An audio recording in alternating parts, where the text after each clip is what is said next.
Assalamualaikum warahmatullahi wabarakatuh. Perkenalkan, kami dari kelompok 8 kelas C akan membawakan materi pengasuhan pendidikan anak dan dinamika kehidupan keluarga.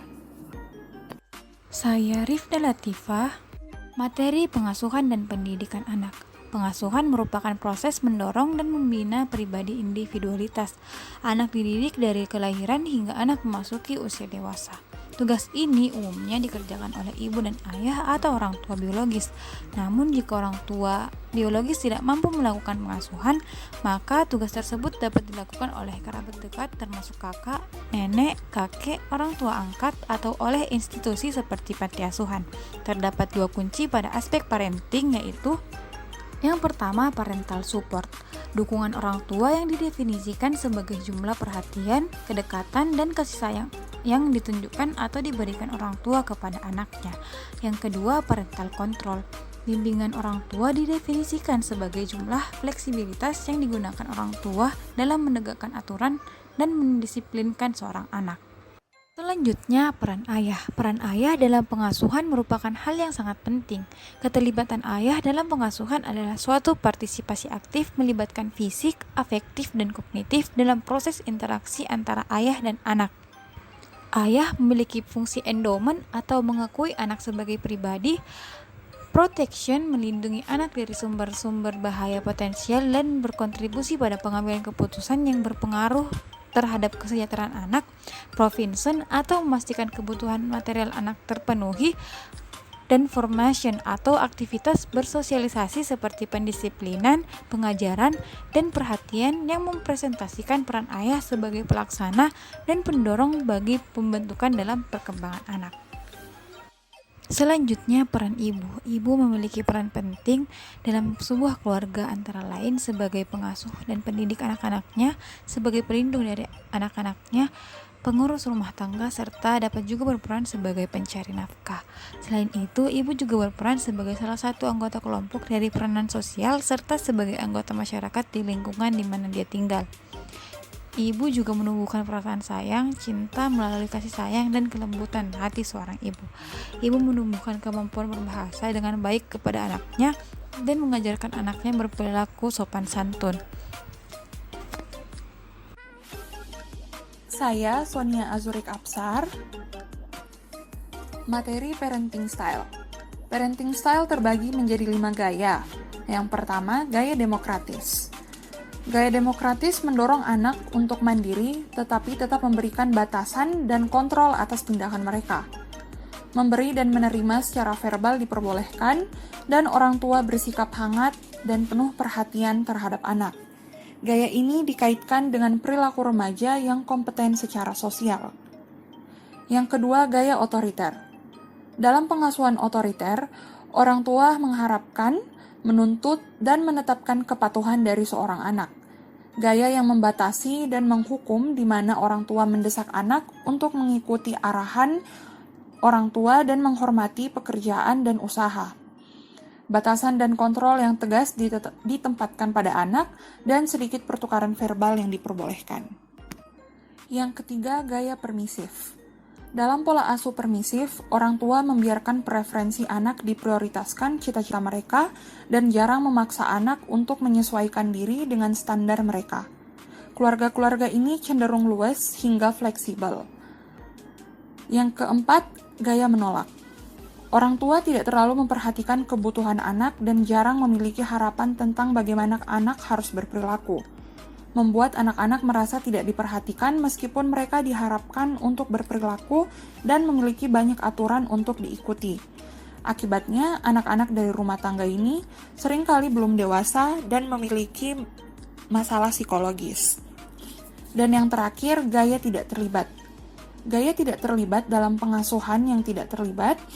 Orang tua sering mengabaikan anak, membiarkan preferensi anak menang selama preferensi itu tidak mengganggu aktivitas orang tua. Anak-anak dibiarkan sendiri tanpa dukungan emosional dan kekurangan aturan serta harapan yang konsisten. Saya Ahdan Asiri Afif Siddiq. Materi selanjutnya yaitu mengenai fungsi keluarga bagi anak. Fungsi rumah bagi anak menurut WHO yaitu terdapat fungsi biologis yang meliputi fungsi untuk meneruskan keturunan, memelihara dan membesarkan anak, merawat anggota keluarga, serta memenuhi kebutuhan gizi. Selanjutnya yaitu fungsi psikologi, yaitu memberikan kasih sayang, rasa aman, memberikan perhatian, membina pendewasaan kepribadian anggota keluarga, serta memberikan identitas keluarga. Selanjutnya yaitu fungsi sosialisasi, yang meliputi fungsi untuk membina sosialisasi pada anak, meneruskan nilai-nilai keluarga, dan membina norma-norma tingkah laku yang sesuai dengan tingkat perkembangan anak. Selanjutnya yaitu fungsi ekonomi, yang meliputi fungsi dalam mencari sumber penghasilan, mengatur, serta penggunaan penghasilan dalam keluarga. Materi fungsi rumah. Rumah berfungsi sebagai tempat perlindungan bagi anak, berlindung dari pengaruh buruk yang merugikan, rumah sebagai tempat yang nyaman untuk beristirahat, rumah sebagai tempat berkumpul dan tempat untuk memperdekat diri dengan keluarga, dan dari segi pendidikan anak, rumah yang baik bukan hanya sekedar rumah yang memenuhi syarat kesehatan. Selain itu, rumah yang baik untuk anak dapat memenuhi berbagai fungsi yang berkaitan dengan kebutuhan dan pendidikan anak. Selanjutnya yaitu pengaruh lingkungan dan budaya pada pengasuhan. Menurut Brooks 2011, pengasuhan ialah sebuah proses yang merujuk pada serangkaian aksi dan reaksi yang dilakukan oleh orang tua untuk mendukung perkembangan anak. Proses pengasuhan merupakan proses dua arah antara orang tua dan anak orang tua yang dipengaruhi oleh kondisi sosial budaya di mana anak tersebut dibesarkan. Teori Vygotsky mengemukakan bahwa perkembangan anak sangat dipengaruhi oleh lingkungan sekitarnya. Vygotsky menekankan bagaimana proses perkembangan mental anak bergantung pada lingkungan sosial budaya masyarakat di sekitarnya. Terlebih lagi praktik pengasuhan yang diterapkan dalam keluarga sebagai lingkungan terdekatnya. Status sosial budaya merupakan faktor penting dalam pertumbuhan dan perkembangan anak. Pada keluarga besar yang memiliki jumlah anak yang banyak, kekerasan fisik dan emosional sering terjadi karena ibu merasa frustasi dan kewalahan, sehingga mengarah pada kekerasan. Dikarenakan faktor budaya, orang tua melakukan kekerasan fisik dan emosional tanpa disadari yang memiliki pengaruh negatif yang tinggi terhadap pembentukan karakter dan kepribadian anak, sehingga penting untuk menciptakan kesadaran orang tua mengenai bahaya dari perilaku kasar orang tua yang tak terduga terhadap tumbuh kembang anak. Sekian materi mengenai fungsi keluarga dan anak dan pengaruh lingkungan budaya pada pengasuhan. Assalamualaikum warahmatullahi wabarakatuh. Saya Amira Nur Khalifah. Untuk menciptakan keluarga yang lebih berkualitas dan harmonis, dibutuh upaya preventif dan kuratif untuk mensiasati berbagai kemungkinan masalah atau sebuah problematika yang sedang dialami oleh setiap individu. Menurut Bevkar dalam Glading pada tahun 2012, bahwasanya tahapan yang harus dilalui selama rentang kehidupan keluarga adalah yang pertama yaitu dewasa lajang, pengantin baru, mengandung anak, anak usia prasekolah, anak usia sekolah, anak remaja, masa melepaskan, dewasa parubaya, berhenti bekerja. Menurut Duval dalam Nokolas dan Squartz pada tahun 2001, mereka membagi perjalanan kehidupan keluarga dalam 8 tahap perkembangan. Yang pertama yaitu pasangan baru menikah yang belum mempunyai anak, keluarga dengan anak pertama kurang dari 30 bulan atau childbearing, keluarga dengan anak prasekolah pada usia 2-5-6 tahun, keluarga dengan anak usia sekolah 6-13 tahun, keluarga dengan anak remaja 13-20 tahun, keluarga dengan anak dewasa, keluarga usia pertengahan atau middle age family, dan yang terakhir adalah keluarga lanjut usia.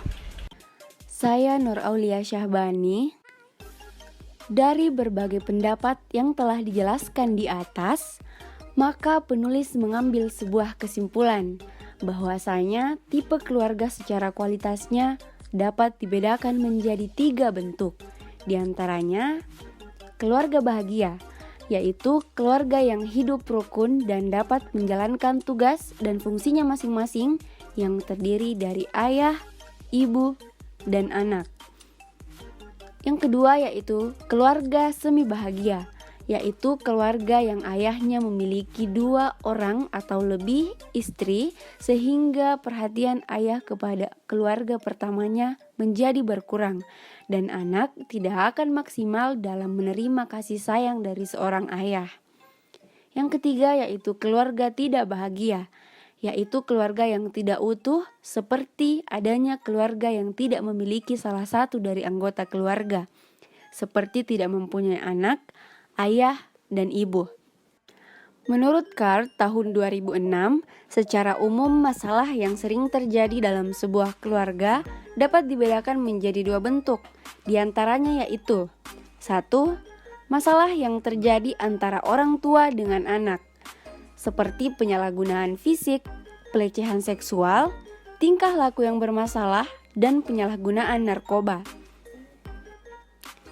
Yang kedua, masalah yang terjadi sesama orang tua, seperti tertekan oleh pasangan, depresi dan kecemasan, mengonsumsi alkohol, dan skizofrenia. Dan yang terakhir adalah tokoh-tokoh yang sukses dalam membina keluarga.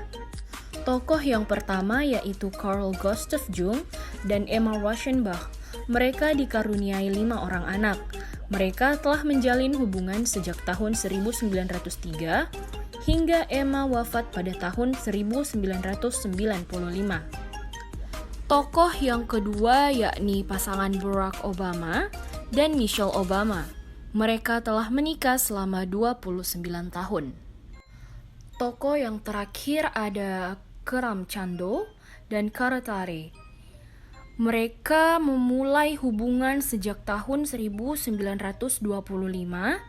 Hubungan mereka berlangsung selama 90 tahun, hingga mereka dikaruniai 27 cucu. Menurut pihak keluarga, salah satu yang membuat hubungan mereka lama, yaitu dikarenakan hubungan mereka tidak terdapat perselisihan ataupun pertengkaran. Baik, itulah tadi hasil presentasi dari kelompok kami tentang materi pengasuhan dan pendidikan anak dalam keluarga. Kurang dan lebihnya mohon dimaafkan. Terima kasih dan assalamualaikum warahmatullahi wabarakatuh.